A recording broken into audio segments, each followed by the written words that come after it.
चलो बच्चों, आज से हम लोग 10th क्लास का 10th क्लास का मैथ पढ़ेंगे। एनसीईआरटी एकदम शुरू से पढ़ेंगे, एकदम शुरू से। ऑब्जेक्टिव भी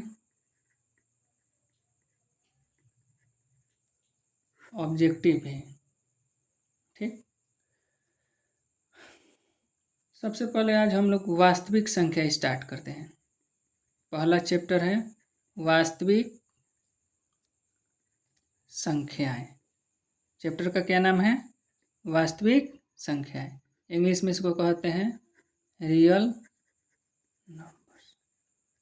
तो ये वास्तविक संख्याएं क्या है? तो देखिए, वास्तविक संख्या क्या है पहले ही समझिए। तो वास्तविक संख्याएं मतलब कि जिस संख्या का मान पता हो या जिसको हम संख्या रेखा पर दर्शा सकते हैं। संख्या रेखा पर दर्शा दे, चाहे दिखा दे, सबसे अच्छा दिखा दे, जिसको हम संख्या रेखा पर दिखा दे। ठीक। अब संख्या रेखा का मतलब क्या हो गया? जैसे ये वो लाइन खींच दिए, इस पर हम यहाँ लिख दिए 0, यहाँ लिख दिए 1, यहाँ लिख दिए 2, यहाँ लिख दिए 3, यहाँ लिख दिया -1, यहाँ लिख दिया -2, यहाँ लिख दिया -3, डॉट डॉट डॉट। तो इसको हम संख्या रेखा कहेंगे। अब देखिए वास्तविक संख्या में क्या कहा जाएगा? जैसे देखिए सबसे पहले होगा, पहले आएगा संख्या। ठीक। तो संख्या 2 भाग में बट जाता है। संख्या कितने भाग में बट जाता है? 2 भाग में। एक होता है वास्तविक संख्या,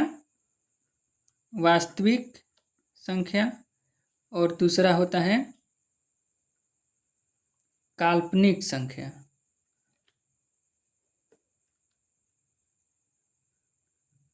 काल्पनिक संख्या, तो काल्पनिक संख्या उसको कहेंगे जैसे जो रूट में आ जाए लेकिन माइनस में हो।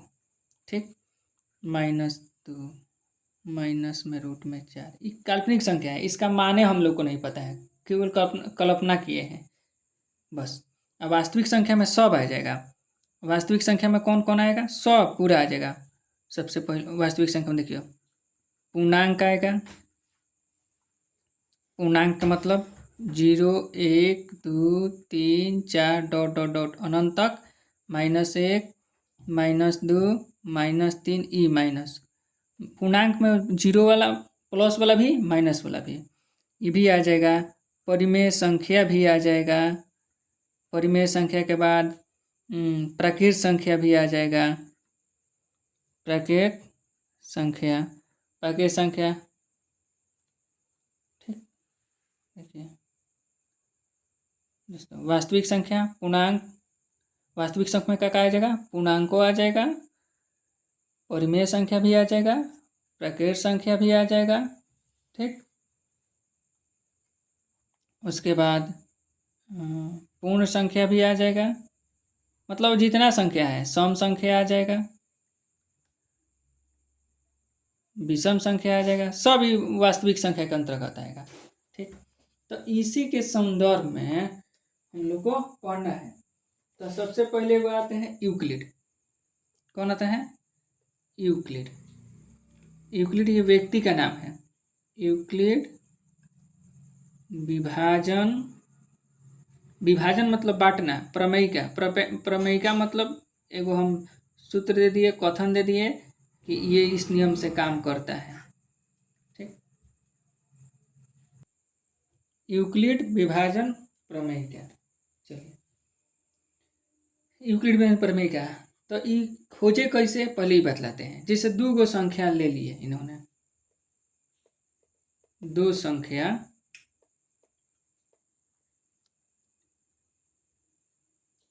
चार, मान लीजिए 14 मान। ठीक।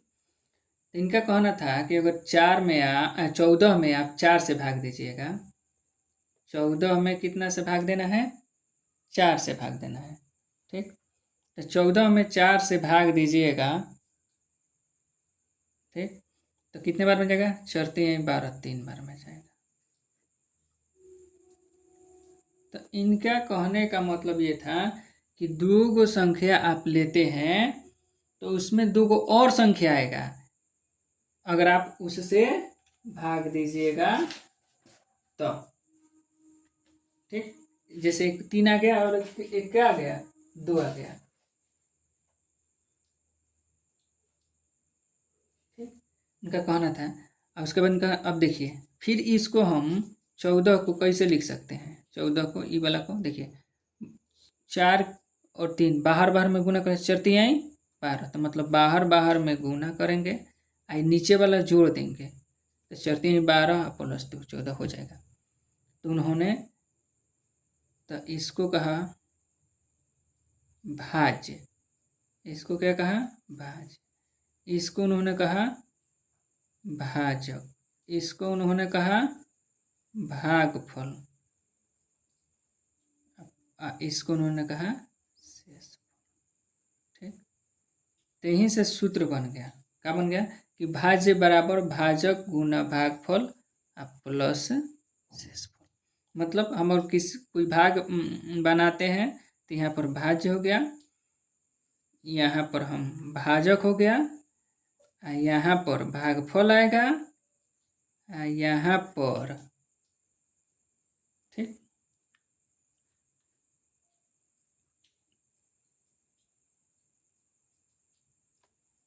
यहाँ पर शेषफल आएगा।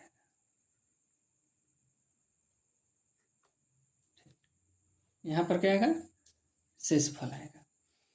तो इन्होंने इसी भाज्य को ए कह दिया, इनके सूत्र में ए है, इसको इन्होंने बी कह दिया, इसको इन्होंने क्यू कह दिया, और इसको इन्होंने आर कह दिया। ठीक। तभी इनका सूत्र है। तो ये कैसे होगा, अब देखिए ए का है भाज्य है, तो ए की जगह पर भाज्य लिख दीजिए, भाज्य की जगह पर इसको क्या माने हैं, ये ए माने हैं, तो ए लिख दीजिए, ए बराबर है, भाजक का माने हैं बी माने हैं, तो बी लिखिए, भागफल का माने है क्यू, तो बी गुना क्यू, तो बी क्यू, प्लस शेषफल का है, देखिए एक रफ बतलाते हैं, बी गुना क्यू बी क्यू, जैसे रफ में हम बताते हैं आपको, इसको उतारना ना है रफ, देखिए जैसे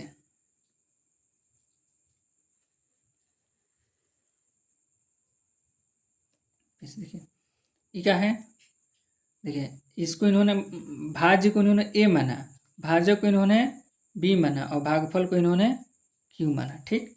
और शेषफल को इन्होंने आर कह दिया। ठीक। अब तो ये वाला देखिए, ये वाला कैसे बना सूत्र। ठीक। तो भाज्य की जगह पर उन्होंने ए कहा, तो भाज्य की जगह पर ए, भाजक की जगह पर उन्होंने बी कहा, तो बी, और भागफल की जगह पर उन्होंने क्यू कहा। ठीक। तो बी आ क्यू, तो बी क्यू में गुना कराएंगे बी में क्यू से, तो बी क्यू होगा। ठीक। और शेषफल को उन्होंने आर कहा था, ई वाला सूत्र उनका बन गया। ठीक। और रफ में क्या सिखा रहे हैं आपको, जैसे कि हम कह रहे हैं कि एक्स में वाई से गुना होगा, तो हम इस लोग को लिखेंगे एक्स वाई। ठीक। जहाँ अंक ना हो, दोनों चर हो, इसको चर कहते हैं। ठीक। इस रफ में देखिए, चर मतलब A B C dot dot dot X Y Z, इसको चर कहते हैं। अचर मतलब कॉन्स्टेंट, तो कॉन्स्टेंट मतलब 1 2 3, ये सब अंकों को कॉन्स्टेंट कहते हैं, संख्या को। ऐसे ही पी में आर से गुना करेंगे तो हो जाएगा पी आर, तो ऐसे ही पी में क्यू से गुना करेंगे तो हो जाएगा पी क्यू, ऐसे ही इसको बी में क्यू से गुना करेंगे तो हो जाएगा बी क्यू। तो ये यहाँ पर भाजक को हम लोग क्या माने हैं, बी माने हैं। पहले देखिए भाजक, ये भाजक है तो इसके जगह पर बी माने हैं, तब भाजक बी, भागफल का है क्यू है, तो क्यू, तो बी गुना क्यू मतलब बी क्यू। ठीक। अब इसमें एक और बात होता है, क्या बात होता है इसमें, देखिए जब भी हम लोग भाग देंगे, अब ध्यान से देखिए यहाँ पर, आइए हम आप लोग को दिखाते हैं, जब भी हम लोग यहाँ पर भाग देंगे तो यहाँ जो यहाँ वाला है 2 हमेशा ये यहाँ से छोटा होगा 4 से। 4 से हमेशा क्या होगा, ये वाला 2 शेष हमेशा छोटा होगा।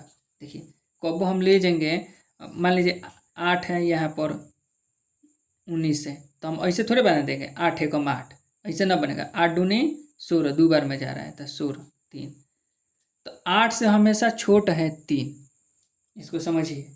8 से हमेशा का है छोट है 3, इसका कहने का मतलब हुआ। आइए हम दूसरे पेज में बतलाते हैं।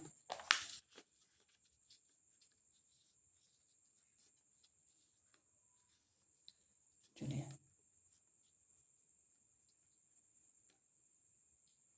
इसका कहने का मतलब हुआ कि अगर हम 6 से कोई भी संख्या लेते हैं, 7 8 9, इतना 7 6 8 ले लिए, इतना बड़ा ले लिया, ठीक। अगर हम इतना बड़ा संख्या ले लिए 7 6 और 8, ठीक।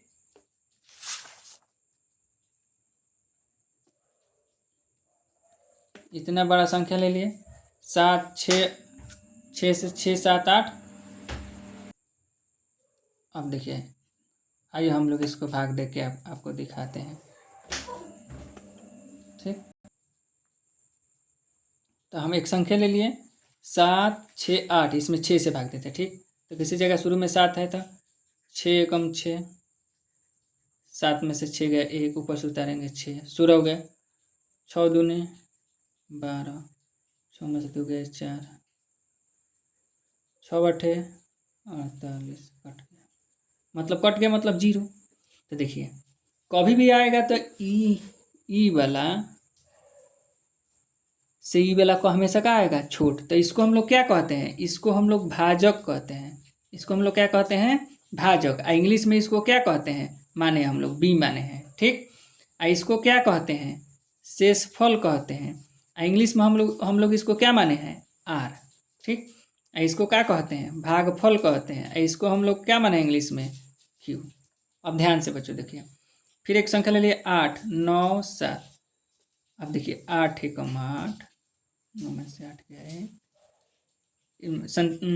और उसके बाद ऊपर से उतरे 7 16 17 हो गया, 8 दूनी 16। देखिए ई हमेशा ई वाला इससे छोटा है। देखिए यहाँ पर भी ये छोटा है, मतलब कहने का मतलब ये हुआ कि भाजक से हमेशा छोटा रहेगा। कौन छोटा रहेगा, मतलब भाजक बड़ा रहेगा हमेशा किससे, शेषफल से, ठीक। या भाजक हमेशा बड़ा रहेगा शेषफल से। और दूसरा का बात, या जो शेषफल है, शेषफल की तो बराबर रहेगा 0 के, जिसे शेषफल 0 आ गया, और नहीं तो शेषफल का रहेगा, शेषफल बराबर रहेगा 0 के, और नहीं तो शेषफल का रहेगा, तो शेषफल बड़ रहेगा 0 से। ये 2 गो मुँह जिधर होता है इसको बड़ा कहते हैं। ये 2 गो मुँह जिधर हो गया इसको बड़ा कहते हैं, आई इसको छोटा कहते हैं, ठीक। तो अब आप देखिए भाजक को इंग्लिश में क्या कहते हैं, भाजक को हम लोग इंग्लिश में बी कहते हैं। इसका मतलब क्या हुआ कि बी बड़ा रहेगा शेषफल को क्या कहते हैं, आर से, ठीक। शेषफल का हो गया, शेषफल को क्या कहते हैं इंग्लिश में हम लोग, इसको आर कहते हैं, ठीक। तो आर एक बार क्या हो गया, बराबर हो गया 0 के, फिर आर एक बार क्या हो गया, बड़ हो गया 0 से। तो दोनों के एक में कैसे लिखेंगे, तो दोनों के एक में इस प्रकार लिखेंगे। चल देखिए बतलाते हैं, दोनों के एक में इसको, तो आर बड़ा है बराबर है 0 से, ठीक। लेकिन और एक बात ध्यान देना है, क्या बात ध्यान देना है, कि इसमें जो बी है वो बी बड़ है आर से। अच्छा, तो हम कहेंगे कि आर बड़ा है और बराबर है 0 से, तो इसको और पलट के भी कह सकते हैं कि 0 छोटा है बराबर है आर से। दोनों बतिया एक है, ठीक। हम दोनों कह सकते हैं कि जिसे हम कहेंगे कि 5 बड़ा है 4 से, तो ये भी बतिया कह सकते हैं कि 4 छोटा है 5 से पलट देंगे तो ऐसे ही। तो 0 छोटा है r से, ठीक।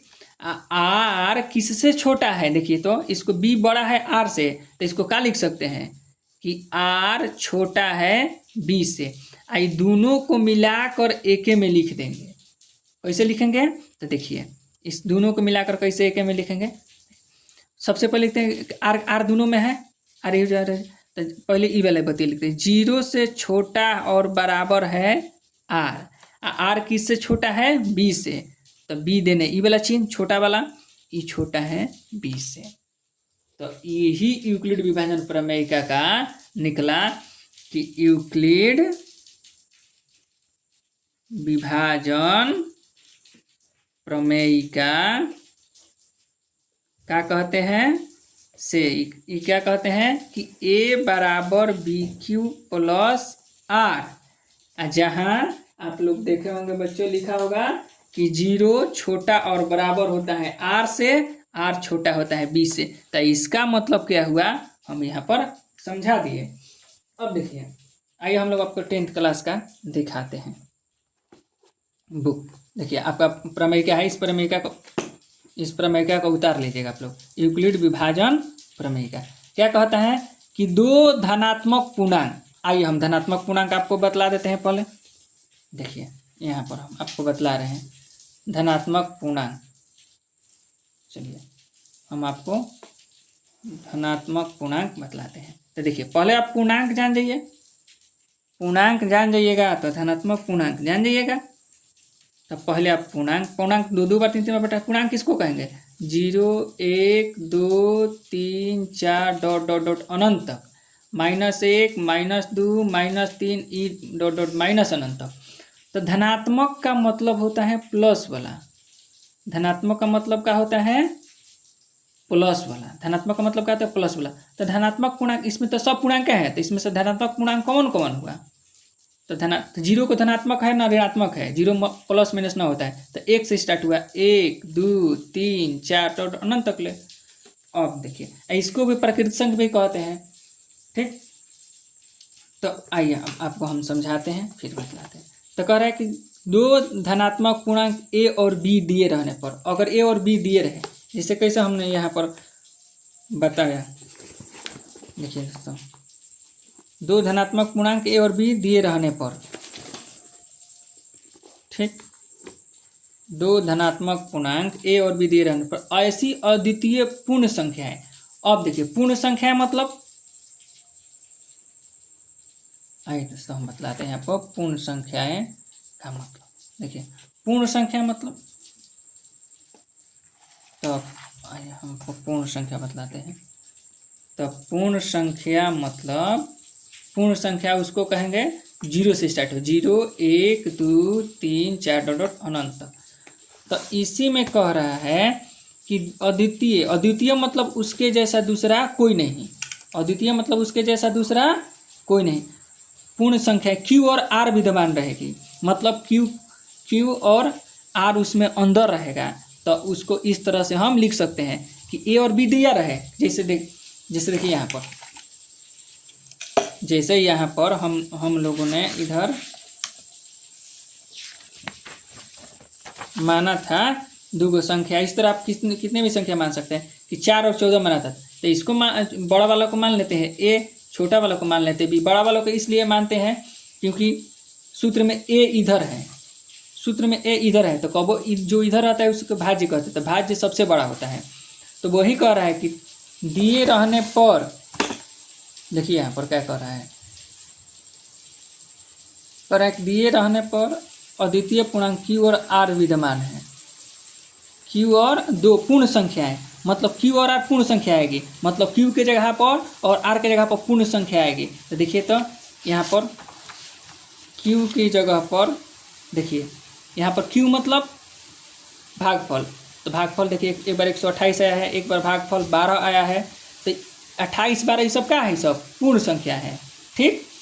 कहीं कहीं शेषफल 0 भी आया है, तो 0 भी क्या है पूर्ण संख्या है। तो इसका मतलब कि q और r विद्यमान होते हैं कि आप इस प्रकार लिख सकते हैं। तो देखिए तो हम लोग इसको इस प्रकार बोल रहा है कि 2 संख्या रहेगा, तो आप एक संख्या को इसे उसके बाद इससे भाग देंगे तो एक भागफल आएगा और शेषफल आएगा। तो देखिए, तो हम 14 कैसे लिखेंगे, नहीं 4 गुना 3 प्लस 2 लिख सकते हैं कि नहीं, तो ही यूक्लिड कहते हैं। ठीक, अब आइए कुछ सवाल देखते हैं इनके।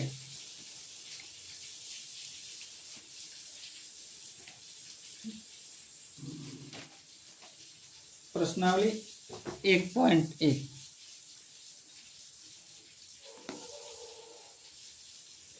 प्रश्नावली से पहले आप लोग उदाहरण देख लीजिए। उदाहरण 1, उदाहरण से आइए पहले उदाहरण 1 पेज नंबर 5 है, पेज नंबर 5। देखिए सवाल, देखिए इसमें कह रहा है कि 40 52 मतलब 4052 और 12576 का HCF यूक्लिड विभाजन एल्गोरिदम का प्रयोग करके ज्ञात कीजिए। यूक्लिड विभाजन मतलब इस तरह से निकालना है। ठीक, तो चलिए पहले इसको यूक्लिड विभाजन एल्गोरिदम से हम लोग बनाते हैं। तो इसको लिखेंगे, मान लीजिए हम चूंकि सवाल देख लिए आप, तो चूंकि लिखिए, हल में ऐसे लिखिए, ऐसे ना लिखेंगे, पहले हल लिखिए और लिखिए हल लिख कर कि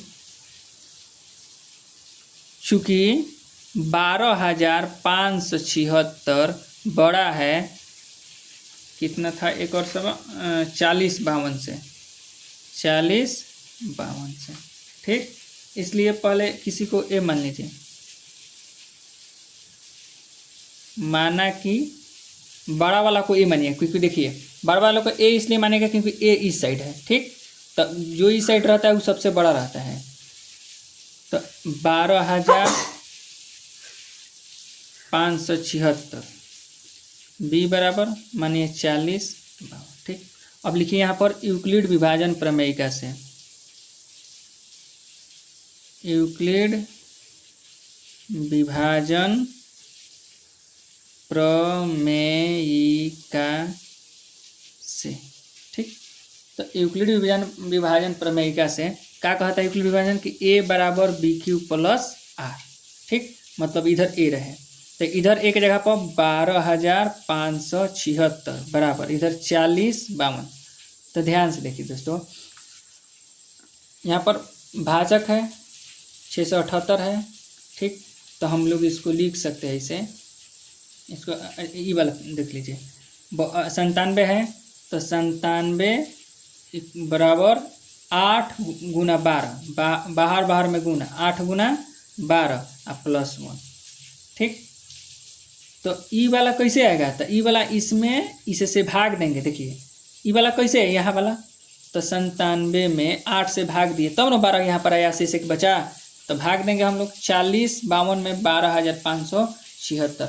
और बड़ा वाला भाग कैसे देते हैं, देखिए यहाँ पर 40 52 और 12576। अनुमान लगाइए, चरती आई 12, 3 का लपेट में जा रहा है, 4 से ले जाइएगा तो ज़्यादा चौक हो जाएगा। ठीक, तो 3 बार में लेकर देखिए, कहीं गुना कराकर पहले देख लीजिए। 40 52 में 3 से, 3 दूनी 6, 5 15 5 हाथ में 1, 0 में 3 से गुना होता है तो 0, एक हाथ से जोड़िएगा तो 1, चौथी आई 12, तो 12 156 आ गया। तो कितने बार में जा रहा है, 3 बार में, तो कितना आ रहा है 12 156। अब घटाइए इसको, 6 में से 6 गया 0, 7 में से 5 गया 2, 5 में से 1 गया 4, 2 में से 2 काट कूट, 1 में से गया काट कूट। ठीक, अब देखिए तो कैसे लिखेंगे इसको, तो यहाँ पर क्या लिखते हैं हम लोग, यहाँ पर देखिए ध्यान से, यहाँ पर हम लोग क्या लिखते हैं, भागफल बाहर वाला, तो ये बाहर में इसे गुना जो आया है बाहर में, तो 40 52, तो 40 52 तो हम लोग पहले से यहाँ लिखे हैं। ठीक, 40 52 हम लोग पहले से यहाँ लिखे हैं। ठीक, तो हम लोग क्या करेंगे, इसको बाहर में गुना, तो पहले से तो यहाँ पर हम लोग 40 52 लिखे हैं, तो गुना बाहर में कितना है यहाँ पर 3। ठीक, प्लस नीचे वाला को जोड़ेंगे। देखिए यहाँ पर 97 कैसे है, बाहर में गुना किए, 8 में 12 से तो 96 1, जोड़ेंगे 97, नीचे वाला शेष हमेशा क्या होगा, जुटेगा। तो शेष कितना है 420, तो 420 यहाँ पर हम लोग लिख देंगे। ठीक, अब देखिए 1 2 3 4, तो हमेशा दूसरा और चौथा लेना है, इसको और इसको हटा देना है। ठीक, 1 2 3 4, 1 2, इसको भी कहाँ लेंगे, तो जब भाग विधि से बनाइएगा ना तो उसमें पता चल जाएगा। तो इसमें से हम लोग ए बी सी डी मान लीजिए, तो ए और सी को हटा दीजिए, ए सी में ज़्यादा खर्चा है, तो यहाँ पर ई वाला लेना। हमेशा बराबर के जो बगल में रहे शुरू में उसको यहाँ पर रखना है, और जो हमेशा अंत में रहे उसको यहाँ पर रखना है। ठीक, अब 420 में 40 52। ठीक, तो फिर इसको भी ये भाग देकर समझाते हैं हम लोग को। मतलब 40, फिर देखिए यहाँ पर 40 52 में कितना से भाग देना है, 420 से। तो यहाँ पर लिखेंगे 420, यहाँ लिखेंगे 40 52। अब देखिए 8 बार में ले जाकर देखिए, तो पहले 8 से गुना करा लीजिए। 420 में 8 से गुना कराइए, 0 8 दूनी 6 में 1 और 4 32 1 33, कम हो गया। 9 बार में गुना करा कर देखिए, 40 20 में 9 से। ठीक, तो 0 9 दूनी 18 के 8 हाथ में 1, 9 4 36 1 37, और 10 बार में अगर गुना कराइएगा तो 42 हो जाएगा, ज़्यादा हो जाएगा। तो कितने बार में गुना कराइए, 9 बार में। 0 में 9 से गुना कराइएगा, 0 9 दूनी 18 के 8 हाथ में 1, 9 4 36 1 हसीलिया 37। अब घटा दीजिए, 2 में से 0 जाएगा 2, 15 में से 8 जाएगा तो 7। अब 15 कैसे बनाई, बगल से हासिल लिया तो 15 बना, तो 0 बगल से हासिल लेके 10 था, तो अभी 9 हो गया, 9 में से 7 गया 2। आई 10 कैसे बना था, तो बगल से हासिल लिया था 3 हो गया, 3 में से 3 गया 0। ठीक, तो फिर यहाँ पर देखिए क्या है 420 है। तो हम बार बार कह रहे हैं कि बाहर से गुना कराइए, तो 420 में 9 से गुना करिए। तो पहले से तो हम लोग 420 लिखे हैं, तब यहाँ पर क्या लिखेंगे, गुना में 9, प्लस हमेशा क्या कह रहे हैं कि नीचे वाला जुटेगा। तो यहाँ पर क्या है 272, तो यहाँ पर क्या लिख देंगे 272। ठीक, लिख दिए। अब क्या करेंगे हम लोग कि फिर कह रहे हैं कि जो बगल में वाला हो उसको यहाँ पर लिखेंगे 420, और जो लास्ट वाला हो उसको यहाँ लिखेंगे, और लास्टे वाला से भाग देना है। हमेशा कौन उठाना है, बगल वाला, जो बराबर के बगल में है, जो बराबर के बगल में है उसको उठाकर यहाँ ला देंगे, अंत वाला यहाँ ला देंगे। तो ऐसे ही जो बराबर के बगल में कौन है, 420 है सबसे पहले, तो उसको यहाँ लिख देंगे। मतलब कि हमेशा यहाँ पर इका हो गया भाज, इका हो गया भाजक, इका हो गया भागफल, तो यहाँ पर हमेशा भाजक आएगा और यहाँ पर हमेशा शेषफल आएगा। फिर इसमें भी भाज भाजक भागफल शेषफल, तो फिर यहाँ पर क्या आएगा, भाजक। तो भाजक में घबरा जाइएगा, तो इसे समझिए कि जो बराबर के बगल में है उसको यहाँ पर, और जो लास्ट में है उसको यहाँ पर। और फिर अब 272 में 420, फिर इसको भाग देंगे। आइए फिर हम आपको दिखाते हैं भाग देकर।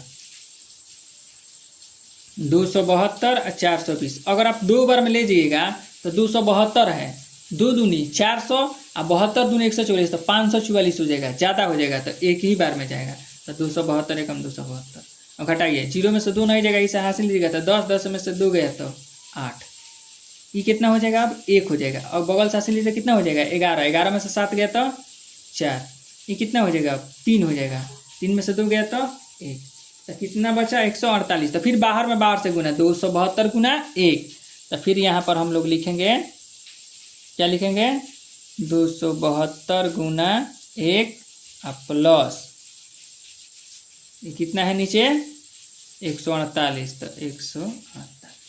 फिर अब क्या करेंगे, फिर जो बराबर के बगल में है उसको यहाँ पर लेके आएंगे, तो 272, और जो सबसे लास्ट में है उसी से भाग देंगे, तो उसको यहाँ पर लेके आएंगे 148।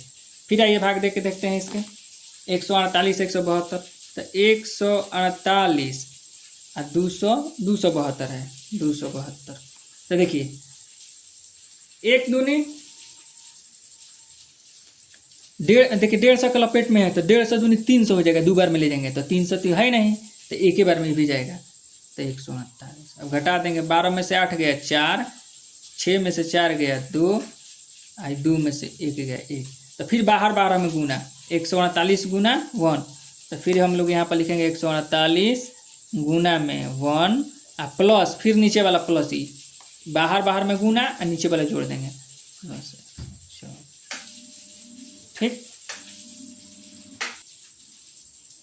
148 गुना 1 प्लस 124। बाहर से देखिए, बाहर से गुना, नीचे वाला जोड़ देंगे। फिर अब क्या करेंगे, बराबर के जो बगल में है ठीक ई वाला, इसको यहाँ पर लिखेंगे और जो सबसे लास्ट में है उसको यहाँ पर लिखेंगे। अब इससे भाग करेंगे। ठीक, तो फिर देखिए यहाँ पर भाग करके देखते हैं हम लोग। 148 124 से भाग देना है, तो 2 बार में ले जाएंगे तो 200 हो जाएगा। ऐसे ही 100 है तो एक ही बार में जाएगा। 124 घटे 8 में चलेंगे 24 यहाँ पर आया। तो फिर हम लोग क्या करेंगे, बाहर में गुना, तो 124 गुना 1, बाहर में गुना, ये बाहर है ये भी बाहर है, इसे एंड प्लस 24।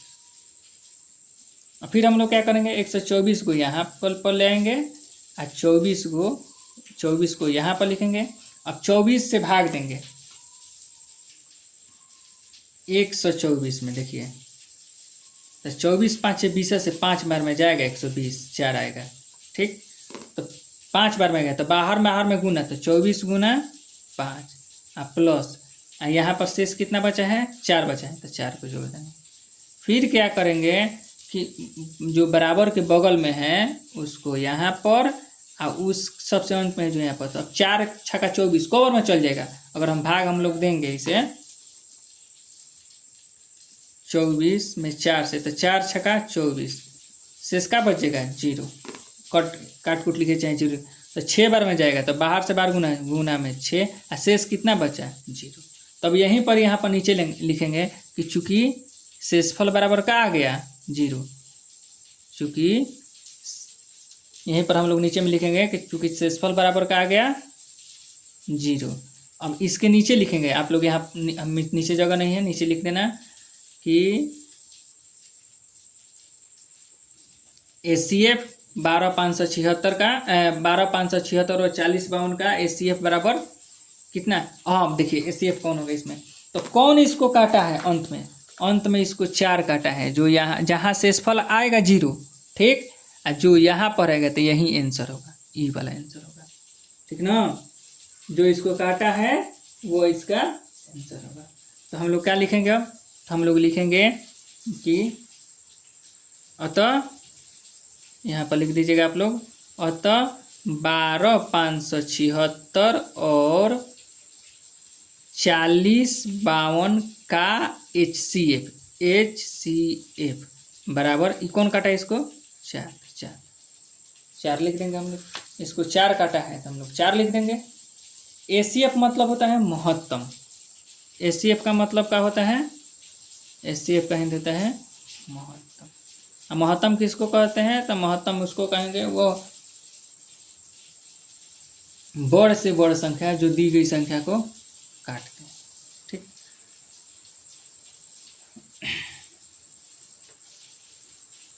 चलिए अब हम आप लोगों को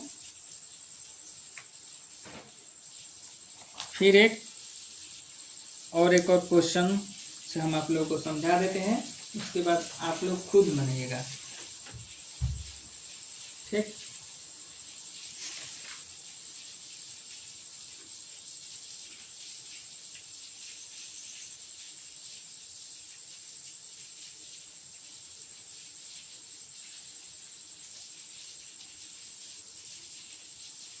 ये क्वेश्चन लिखी है कि यूक्लिड विभाजन प्रमेय से, यूक्लिड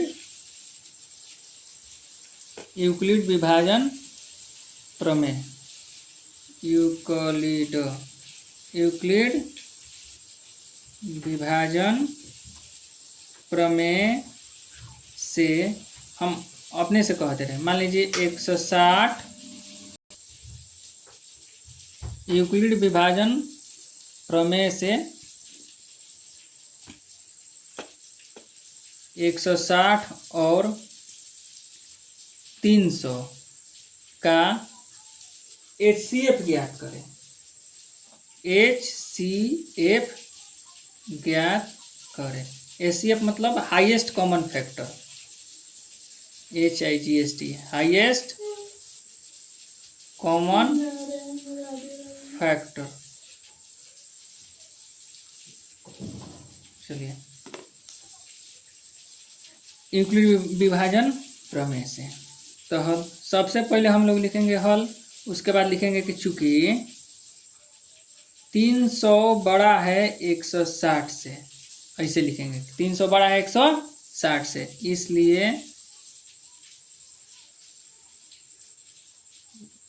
बड़ा 160। तब लिखेंगे कि माना कि a बराबर, बड़ा वाला को a मानेंगे तथा छोटा वाला को b मानेंगे। ठीक, इसलिए यूक्लिड विभाजन प्रमेयिका से लिख देंगे यहाँ पर यूक्लिड विभाजन प्रमेयिका से। ठीक, यूक्लिड विभाजन प्रमेयिका से क्या कहता है कि a बराबर b क्यूब प्लस r, मतलब a यहाँ पर होना चाहिए। a का मान कितना है 300 लिख दिए, b का मान कितना है 160।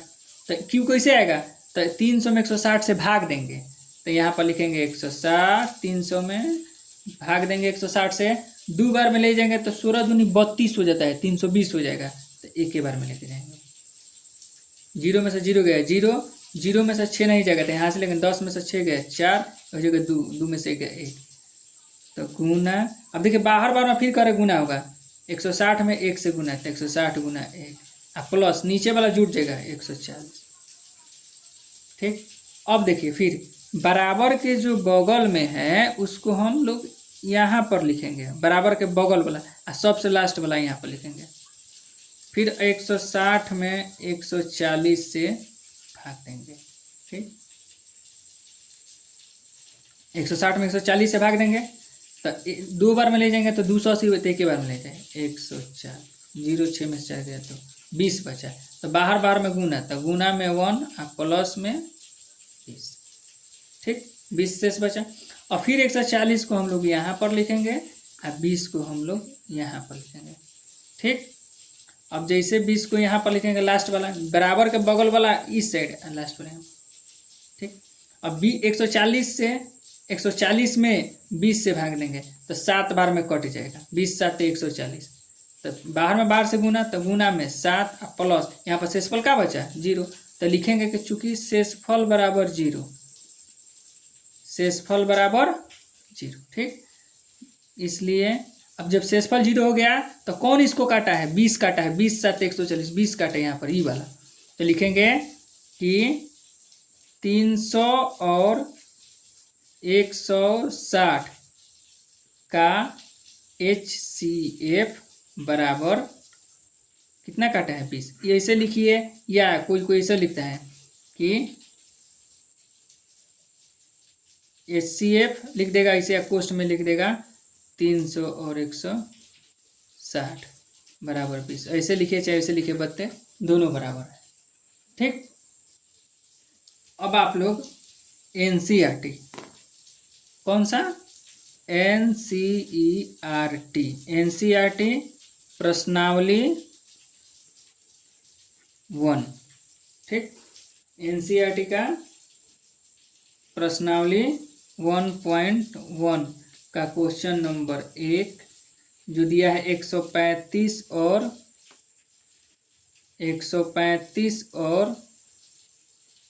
कितना 225, दूसरा दिया है 196 और 38 220, तीसरा दिया है 867 और 225, और हम आप लोगों को दे रहे हैं। ठीक,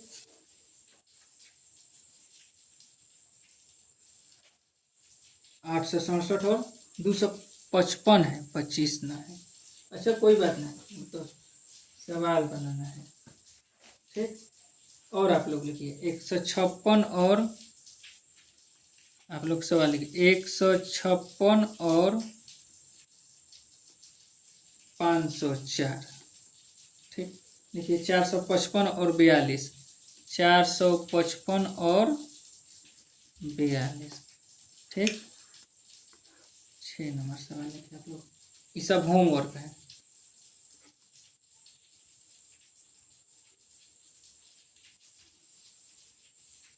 एक 135 और 225 हो गया। एक बड़ा में लिखिए, बड़ा में आपको दे रहे हैं 8840 और 23120। ठीक, 7 नंबर 33, 18 और 4661। 250, 175 और 425। इसमें 3 का है पूरा का, इस सब का यूक्लिड विभाजन प्रमेयिका से बनाना है। ठीक।